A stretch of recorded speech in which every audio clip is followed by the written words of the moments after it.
همه چیز درباره رژیم غذایی فستینگ، انواع فستینگ، بهترین نوع فستینگ، مزایا و معایب این روش و کسانی که من استفاده از فستینگ رو دارم. من فرهناز قاسم‌زاده، کارشناس تغذیه و رژیم درمانی هستم و در این ویدیو میخوام راجع به رژیم فستینگ کامل براتون توضیح بدم. پس همراه هم باشید. رژیم غذایی فستینگ در واقع یک رژیم غذایی خاصی نیست که درصد دروش مغذی‌ها، ویتامین‌ها و مینرال‌ها درش مشخص شده باشه. یک الگو و سبک غذا خوردن هست که انواع مختلفی داره: 12 ساعت، 14 ساعت و 16 ساعت. فستینگ یا روزه‌داری میتونه برای بدن ما مفید باشه، خصوصا برای کسانی که دچار اضافه وزن هستن و میخوان از شر چربی‌های اضافی خلاص بشن. آیا کسانی که استو وزنی هم دارن میتونن از فستینگ استفاده کنن؟ بله. بهترین روشی که برای شکستن استو وزنی استفاده میشه تغییر الگوی غذا خوردن با متد فستینگ است.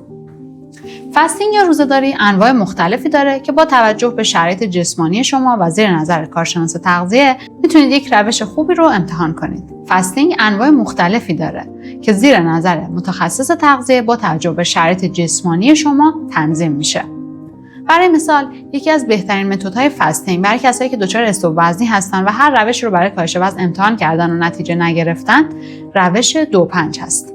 روش 2-5 به این صورته که شما 5 روز در هفته فستینگ رو دارید که زمانش با توجه به شرایطتون تعیین میشه، اما 2 روز در هفته با یک کالری بسیار محدود، برای مثال 500 کالری، اون روز رو پشت سر میگذارید.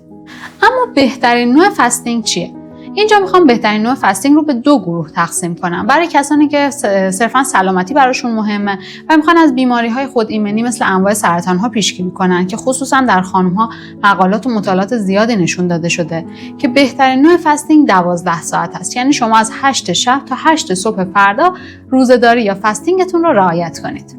اگر شما این کار رو انجام بدید، سیستم ایمنیتون تقویت میشه، یک پاکسازی خوبی به بدنتون میدید و حتی اگر دچار اضافه وزن باشید، اضافه وزنتون درمان میشه.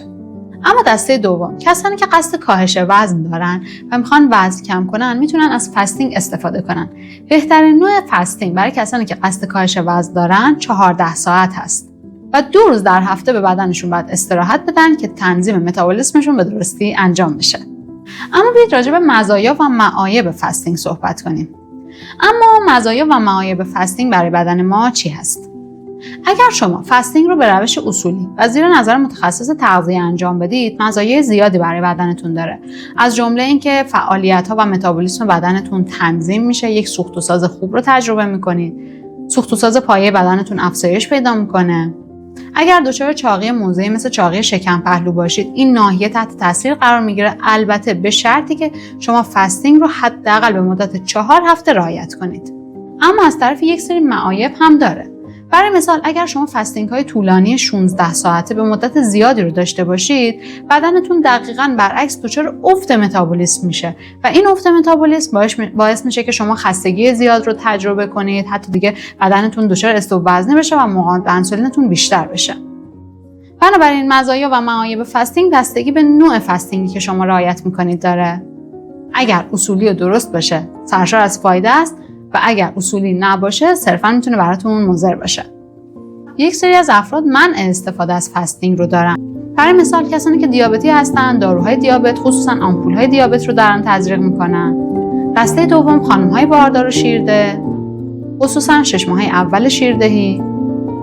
دسته سوم، کسانی که دچار افت فشار خون هستن و قند خونشون و فشار خونشون همیشه در اعداد پایینی قرار داره.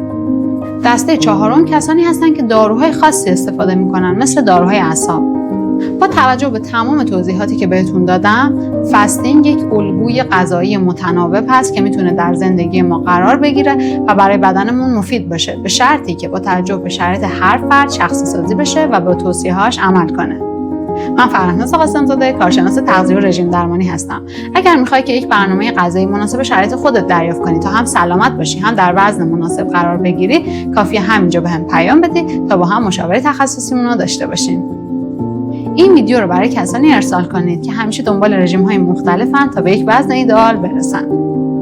ممنونم از حمایتتون.